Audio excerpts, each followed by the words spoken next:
In this video, we explore the biblical passage from the book of Ruth, diving into the themes of redemption and faith that are central to the story.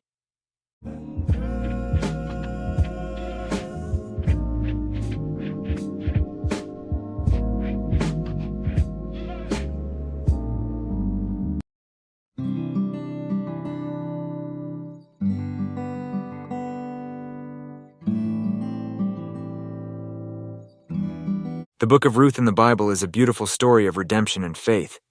Ruth 4 is the culmination of this story, where we see how God's plan unfolds and how he uses the faithfulness and loyalty of Ruth and Boaz to bring about redemption for the family of Naomi. The story begins with Naomi, an Israelite woman who, along with her husband and 2 sons, had migrated to Moab due to a famine in Bethlehem. Tragically, Naomi's husband and sons die, leaving her and her daughters-in-law, Orpah and Ruth, widowed and without a male heir to carry on the family name. Naomi decides to return to Bethlehem, and while Orpah decides to stay in Moab, Ruth insists on accompanying Naomi, demonstrating her faithfulness and loyalty to her mother-in-law. Upon their return, Ruth gleans in the fields of Boaz, a relative of Naomi, and he shows kindness and favor to her, ultimately leading to their marriage. In Ruth 4, we witness the resolution of the family's crisis, as Boaz takes decisive action to redeem the family land and marry Ruth, thus ensuring their family line continues.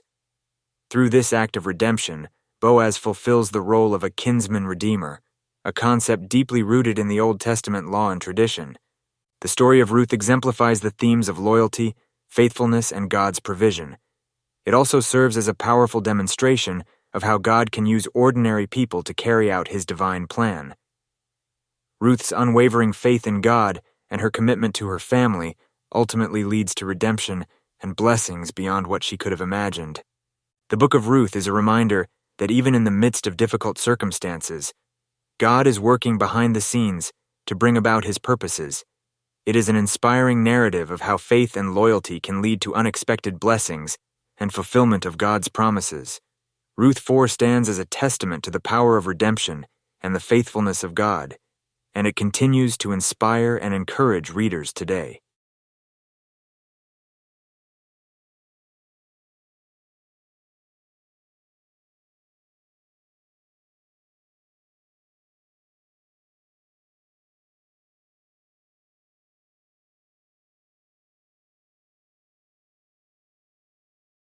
Outline I Boaz 2, unnamed relative the 3, Ruth referred Naomi v. Jesus.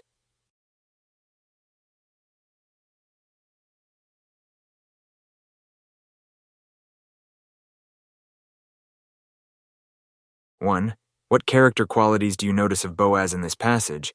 2, where did Boaz meet his relative?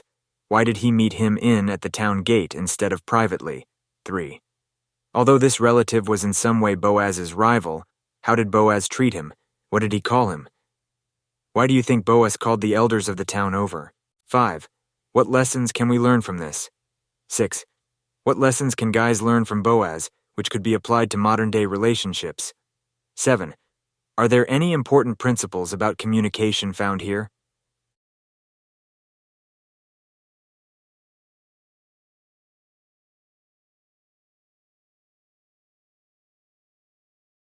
In verse 18 of chapter 3, Naomi told Ruth that Boaz would not rest until he has settled it today.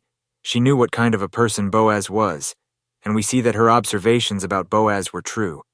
In verse 1, Boaz went up to the gate. The city gate is where important transactions would take place, and Boaz immediately started the ball rolling. First, he notified his relative whom he wanted to talk to. Next, he got a group of the elders together. Notice that throughout the passage, Boaz is taking initiative. He knows what needs to be done, and he does it without wasting time. Boaz is a man of action. When there is important things to be done, he doesn't procrastinate and wait around until the last possible moment. Some more wishy-washy men might drag their heels. They might want to wait a little while first. Some may want to wait to enjoy their last days of freedom as a bachelor. Some may want to wait in case a better offer comes up. After all, Ruth was a Moabite. This opportunity could have made Boaz reconsider the nice Jewish girls. But Boaz knew that Ruth and Naomi were waiting for his decision. Every minute of waiting would be agonizing for them, not knowing what the future would hold. To prolong this time of uncertainty for them would be cruel and selfish. Application.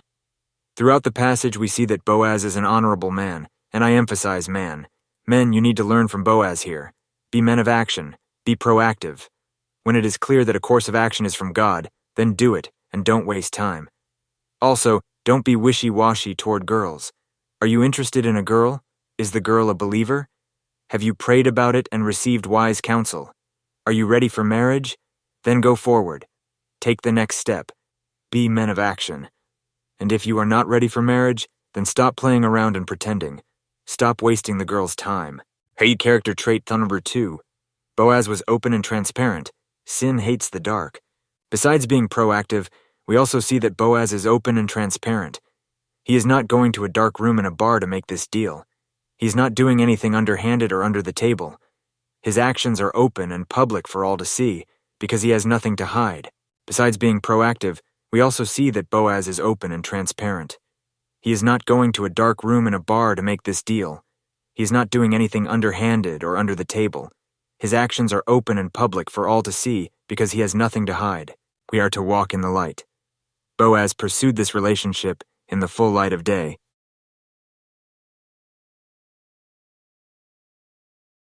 He also invites 10 of the city elders to join him. He was very willing for there to be witnesses to this conversation, but these were not only witnesses. As the city leaders, they were spiritual authorities. They had the authority to step in and correct Boaz if he got out of line. So Boaz was humble enough that he was willing to submit himself to the wise counsel of his elders. He realized this was a very important decision, and he wanted to make sure it was done properly and in agreement with scriptural principles. Application. Although I am not teaching a marriage seminar, the more I studied this passage, the more I realized that many points are very applicable to singles looking to get married. Singles, your relationship should be open and transparent, completely in the light. God has established the principle asking counsel as a safeguard to us against our own pride and subjectivity. Cross-reference, Proverbs 11:14. For lack of guidance a nation falls, but with many counselors there is victory. Here we learn that you should conduct your courtship among God's people. Don't get away from the church when dating so that you can feel free with fewer eyes watching you. Instead, get together in the church. And I don't mean only in the church building on Sundays. The church is God's people wherever they are. Spend time with each other, together with other believers. Be open with each other and open with the believers around you. Be humble enough to ask for help and listen to counsel. If you do, you will have a much healthier relationship, and since it is on a strong foundation, it will last. A character trait, number 3, Boaz practiced clear and respectful communication. We also see that Boaz was clear and respectful in his communication. In verse 1, he called to his friend to turn aside. After this, he clearly lays out the case. He does this in a factual and concise way and without any bias. He does not beat around the bush. He does not first waste time talking about the harvest or the weather or the World Cup. He has a task. He has a mission. He wants to finish it. He is not embarrassed or shy. Instead, he is bold and confident. He can communicate in this way because he has nothing to hide. Cross-references. Ephesians 4:25 says, "Let each one of you speak the truth with his neighbor." Colossians 4:6 says, "Let your speech always be gracious, seasoned with salt, so that you may know how you ought to answer each person." Application. Once again, it seems that the application fits singles. Men, if you want to start a relationship with a girl, be clear. Don't say something vague like, "So you want to go with me?" Or even, "Will you be my girlfriend?" What in the world does that mean? What is the purpose of this relationship? How long will this last? A long time ago, fathers used to ask guys interested in their daughters, "What is your intention toward my daughter?" Guys, do you even know what your intention is? If your intention is to have a good time, girls, what are you going to say? Get lost. You should be able to write down or express in clear words what your intention is and what the expectations are. 11 years ago, I asked Christy to court me. Then I said something like, "I believe that courtship is a time when two people intentionally get to know each other for the purpose of considering marriage." Clear communication will help your relationship get started off on the right foot. Once married, you and your spouse will never have any problems with poor communication again. Married couples, is that true? Okay, maybe it's not quite 100% true. Clear communication is something you will need to work at throughout your life in every area, but especially with your spouse. Here are just a few simple tips for a husband and wife. A. This one is really complicated, so get out your notepad and pen to take note. Talk. Very simple, but very important. You need to have quality time talking to each other. About everything. B. Do not make assumptions. Do not guess what is in the other person's mind. Ask more questions. You can ask a question such as, I understand that you are saying such and such. Is that what you are saying? Through this way, you can eliminate misunderstandings. C. Practice fair fighting. Probably you never fight together. You only discuss things loudly. But if you do fight, then try to keep it limited to the facts. Discuss the facts of the case clearly without reverting to attacks against the other person like, you always, or you never. 4. Character trait number 4. Boaz was a selfless redeemer. Now we come to Boaz's most significant character trait. If you were to read through chapter 4 looking for a key word, you would probably notice that a form of the word redeem is mentioned 12 times, and the concept of redemption is mentioned several more times. Let's read. Cross-reference. Deuteronomy 25:5-10. When brothers live together and one of them dies and has no son, the wife of the deceased shall not be married outside the family to a strange man. Her husband's brother shall go into her and take her to himself as wife, and perform the duty of a husband's brother to her. It shall be that the firstborn whom she bears shall assume the name of his dead brother, so that his name will not be blotted out from Israel. But if the man does not desire to take his brother's wife, then his brother's wife shall go up to the gate to the elders and say, My husband's brother refuses to establish a name for his brother in Israel. He is not willing to perform the duty of a husband's brother to me. Then the elders of his city shall summon him and speak to him. And if he persists and says, I do not desire to take her, then his brother's wife shall come to him in the sight of the elders, and pull his sandal off his foot and spit in his face, and she shall declare, Thus it is done to the man who does not build up his brother's house. In Israel his name shall be called, the house of him whose sandal is removed. And if he persists and says, I do not desire to take her, then his brother's wife shall come to him in the sight of the elders, and pull his sandal off his foot and spit in his face. And she shall declare, Thus it is done to the man who does not build up his brother's house. In Israel his name shall be called, the house of him whose sandal is removed. God instituted what is often called levirate marriage as a way to protect and take care of widows, and also keep alive the deceased's name and inheritance. In the text we see that a brother is the first one responsible in this. By the time of Ruth, the Jews had expanded that to members of the extended family. As we see in this passage, this was optional. A man could decide he didn't want to do this. Then what? In Ruth we see that then they went to the next in line. Boaz was the second in line. He was not the only person able to this by the law, but he was the only one willing to do it. When the first said, I cannot redeem it, then Boaz happily agreed to. This passage is the culmination of a beautiful story of redemption. Boaz is what we often call a type of Christ. He is a figure in the Old Testament which clearly portrays some aspect of Christ and his relationship to us. The aspect that Boaz portrays is Christ as our Redeemer. What parallels can we find in the story? There is only one Redeemer. They could not both redeem Ruth.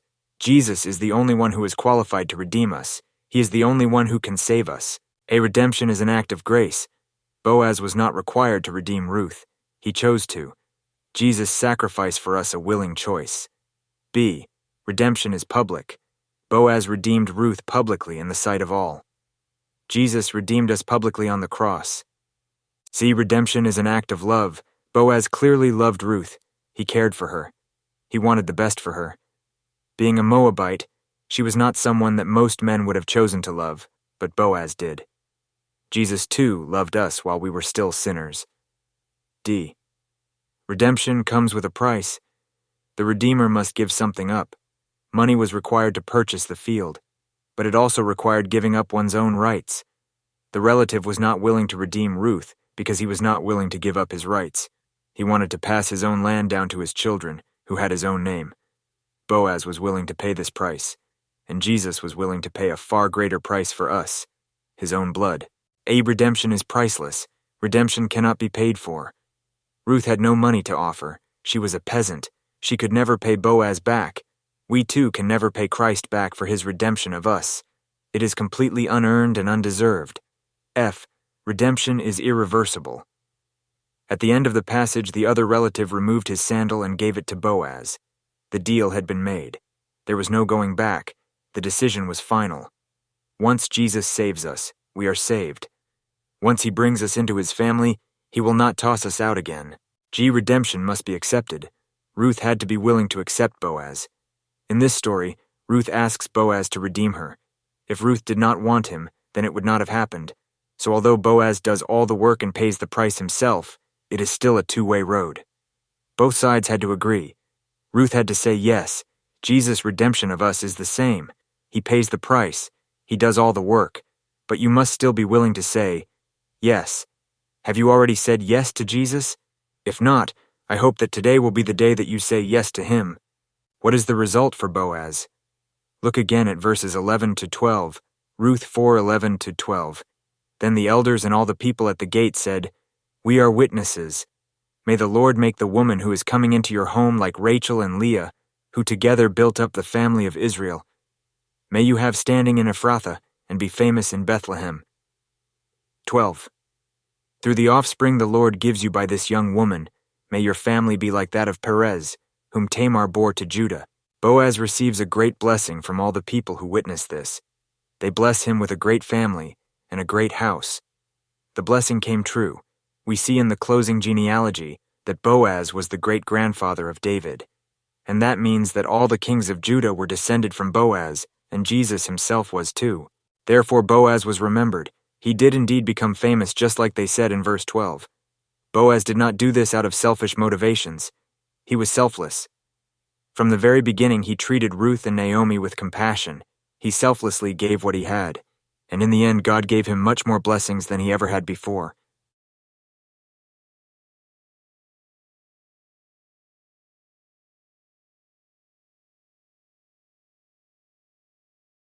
One. What character qualities can you see in Boaz's relative? 2. Why do you think he was willing to redeem the field?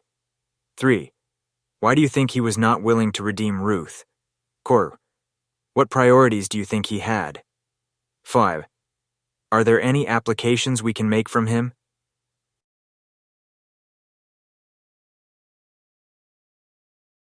I just quickly want to highlight the relative in this passage. Interestingly, he is not even named. He could also be called the forgotten one.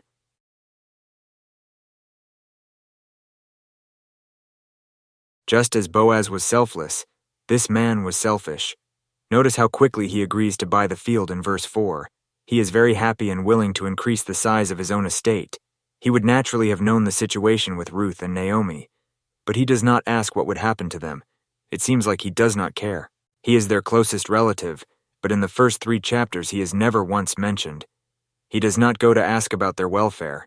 He does not invite Ruth to glean in his fields. He ignores them. Of course, the text does not mention a lot about him, but the absence of any compassion or outreach on his part, combined with what we see in this passage, shows us that he is primarily concerned with himself. He is their closest relative, but in the first 3 chapters he is never once mentioned. He does not go to ask about their welfare. He does not invite Ruth to glean in his fields. He ignores them. Of course, the text does not mention a lot about him, but the absence of any compassion or outreach on his part, combined with what we see in this passage, shows us that he is primarily concerned with himself. In verse 6 he says, "I cannot redeem it for myself, because I would jeopardize mine own inheritance." What does he mean? Well, if he married Ruth, he would be required to support her children. This would be a financial expense. If you have children, you know what I am talking about. But although the first child would be biologically his, in legal terms, the child would be the dead brother's. That means that the field that he himself just paid for would be passed on to this child, and in essence go back to his brother. He is evidently like many people who make all decisions based on the dollars and the cents. But to him, the dollars and cents don't add up. So what happens to this guy? Result: was he rich? Did his decision not to take on this financial burden help him achieve the happiness he wanted? There are 2 possible results for people who set their hearts on financial gain. The first possibility is that they will never get it. They may never achieve the riches they long for, so they will be miserable and unhappy, in always striving for, but never getting their dream of prosperity. The other possibility is that they will get the riches they hope for. Then they will be disappointed to find out that riches cannot make one happy. The final result for this guy is that he is forgotten.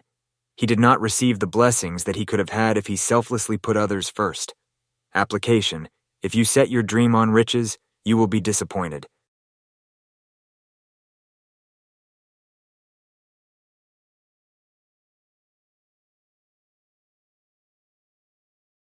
One, how had Naomi's situation changed since chapter 1?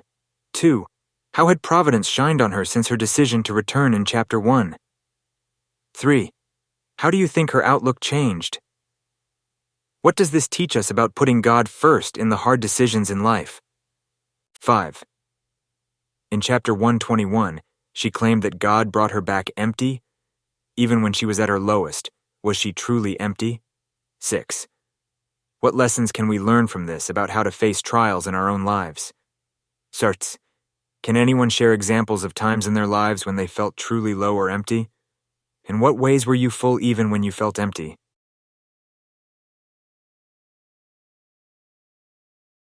One character trait. Number 1. Naomi was satisfied. Look again at verses 14 to 17. The women said to Naomi, "Praise be to the Lord, who this day has not left you without a guardian redeemer. May he become famous throughout Israel." 15. He will renew your life and sustain you in your old age. For your daughter-in-law, who loves you and who is better to you than 7 sons, has given him birth. 16. Then Naomi took the child in her arms and cared for him. 17. The women living there said, "Naomi has a son," and they named him Obed. He was the father of Jesse, the father of David. The picture in these verses is quite different from back in chapter 1. In chapter 1, she and her family left Israel, the promised land, for Moab. She came back empty.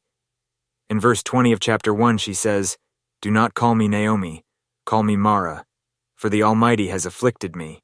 In chapter 1 she is bitter and resentful and tells the people to call her Mara, which means bitter. In chapter 1 we learned that Naomi would be blessed for returning to her source. Here in chapter 4 we see this coming true.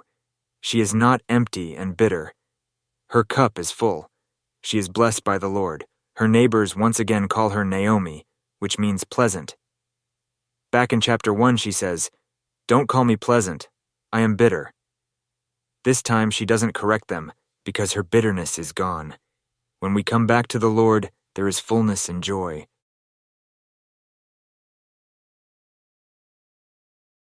Application. In God's presence there is fullness of joy. At his right hand are pleasures forevermore. Are you like Mara or Naomi right now? Perhaps you find that are not very satisfied. Maybe you don't feel content. You feel that your life is empty and you lack joy. Each day may be a struggle with feelings of bitterness or resentment. If that is the case, I encourage you to consider if perhaps you have drifted away from the Lord. Maybe like Mara, you have left the good things he has prepared for you and gone off on your own. But don't stay there. Today you have a chance to come back to the Lord. You can come empty-handed. God will accept you and fill you and give you his joy. If you came to GICF today feeling empty, then I hope you will go away full. Cross-reference John 1:17, "Out of his fullness we have all received grace in place of grace already given."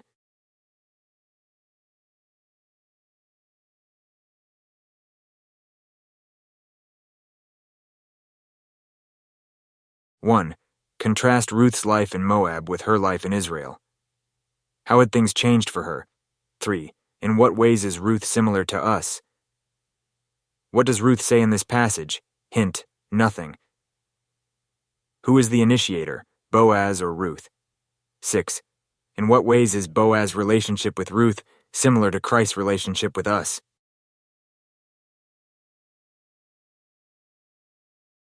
1. Ruth was lost, but now she is found. Let's read verses 11, 13, and 15. Ruth was redeemed. Here is a girl who grew up in a culture of idol worshippers, so depraved that they sacrificed children to their gods. Her culture and her family were clouded in darkness. It seemed that the chances of her knowing the true God were very small. Fast forward a few years. Now she is a follower of Yahweh. God accepted her, and this is symbolized in the fact that Boaz accepted her. She was no longer an outsider. She was married to one of the most respectable men in the city. 2. Ruth receives a blessing. She received one amazing blessing and one amazing compliment. In verse 11, the people asked the Lord to bless her as Rachel and Leah, two of the matriarchs of Israel. A foreign woman was elevated to a very high status as one of the important family members of the house of Israel. Just like we too are elevated to a high status when God adopts us as His children. And in verse 15, she is given an amazing compliment. The people say she is better than 7 sons. If she wasn't already sparkling on her wedding day, or when she gave birth to a son, surely she must have sparkled when she heard this. 3. God gets the praise. Notice who gets the top praise for this. In verse 14, the people say, "Blessed is the Lord who has not left you without a redeemer." They recognize that this amazing story we have been studying is made possible because of the Lord. Application: when everything seems to be going well, and you receive what you long for, do not forget to give thanks to God. He is the one who makes it all possible.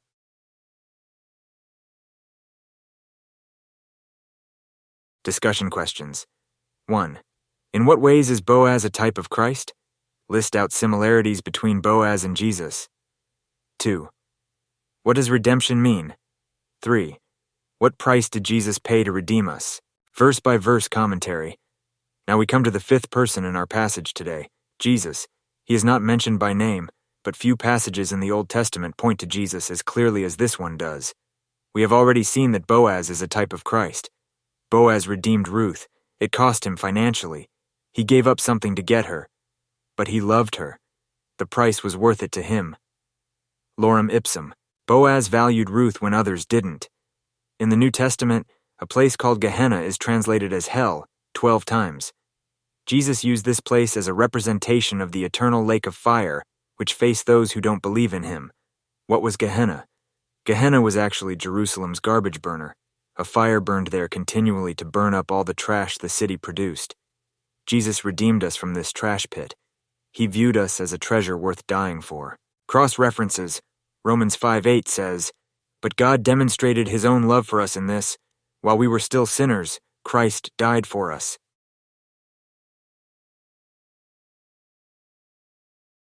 Jesus paid a price far greater than Boaz did. He did not have to. Just as Boaz could have legally said, "No, I am not going to redeem you," Jesus could have done the same. Our sin was our problem, not His. But He loved us. He loved you.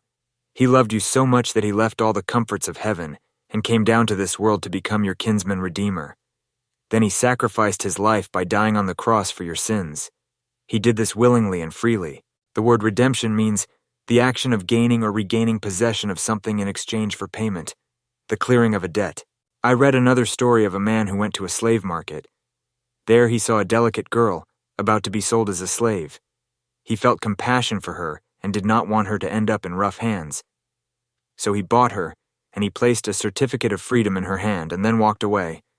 When she looked at it, she started shouting, "My Redeemer, my Redeemer, I want to be your servant." Application. Jesus paid the ultimate price for you. How will you respond? Here are 3 possible ways you can apply what you have learned in our study of Ruth. A. If you have not yet accepted Jesus' offer to redeem you, then please don't wait. It is a free gift. You must simply come to Jesus in prayer. Confess your sins to Him. Tell Him that you are willing to receive His free offer of forgiveness. B. If you already received Jesus' offer of redemption, then are you satisfied? Do you feel your life is empty like Naomi did? Do you realize how blessed you are? God has filled your life with good gifts. You have much to be thankful for. Spend some time in prayer, thanking God for the many good gifts in your life. See, the greatest thing that has ever been done for you is Jesus redeeming you with His own life. He brought you from far away into His own family. This is good news. What should you do with good news? You should spread it. Have you told anyone lately about Jesus' offer of redemption? What are you waiting for? Let's share the good news. Comment. Leave a comment below and let us know your thoughts of this Bible study on Ruth 4. We want to help you study the Bible, obey the Bible, and teach the Bible to others.